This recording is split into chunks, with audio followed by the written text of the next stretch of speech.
السلام علیکم ورحمۃ اللہ وبرکاتہ۔ مجھے امید ہے کہ آپ سب دوست خیریت سے ہوں گے۔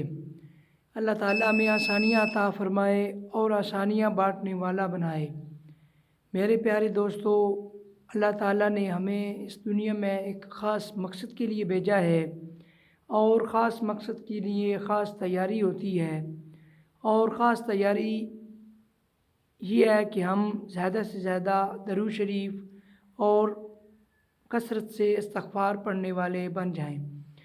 آج کا وظیفہ ہے قرض سے نجات کے لیے۔ جو آدمی قرض میں مبتلا ہو اور قرض ادا نہ ہو رہا ہو تو وہ اول آخر 3 بار درود ابراہیمی پڑھے اور درمیان میں 41 مرتبہ سورۃ النصر پڑھے۔ اللہ تعالیٰ اس کو غیب کے خزانوں سے عطا فرمائیں گے اور اس کا قرض انشاءاللہ جلد ہی اتر جائے گا۔ اس کے ساتھ میرے پیارے دوستو، نماز کی پابندی بہت ضروری ہے۔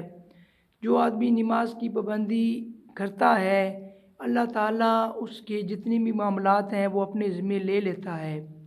تو ہمیں زیادہ سے زیادہ نماز پڑھنے والا، استغفار پڑھنے والا اور درود شریف پڑھنے والا بنائے۔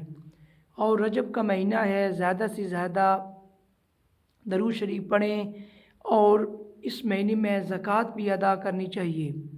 جو آدمی صاحب حیثیت ہوں وہ زکوٰۃ دیں۔ السلام علیکم ورحمۃ اللہ وبرکاتہ۔